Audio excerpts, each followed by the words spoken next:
Hi guys! Magandang hapon. Itatry po natin ngayon yung pizza ng Pipos. So, titikman natin yung dalawang flavor lang yung in-order namin. Tapos, titikman natin siya kung masarap ba yung Pipos Pizza located dito sa Carmona Estates. Ito nga pala siya. Ito po ay, ang flavor nito ay Prepperoni. Ano nga ito dyan? Ito yung Prepperoni. Overload. Pepperoni overload siya. Pepperoni overload. And then, yung isa ay cheese.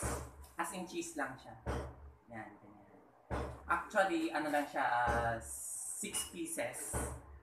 Sa halagang 120, yung cheese is 120 lang. And then, yung overload is 200. The 200 pesos for the overload. And then, syempre, kasama natin yung royal sa kanilang store. And then, meron din kaming ginawang french fries. Okay. Ngayon, titikman natin siya kung talaga ba masarap.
naririnig.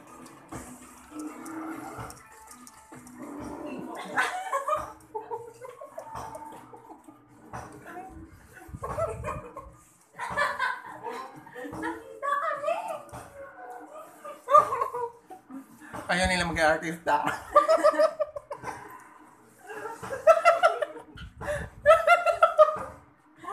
May nakikita po kayo na. Nakatakot. Yan. Uy, huwag na kong istabel. Parang may istabel ako. Uy, huwag naman ako. Ano ba yan? Ayan. Ayan, may istabel. Tapos yung pinakapugi po ito. Mukhang pagkain.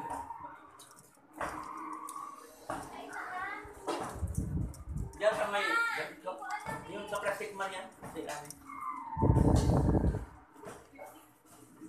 Ayaw nila. So, kung anong kakain. Tatay.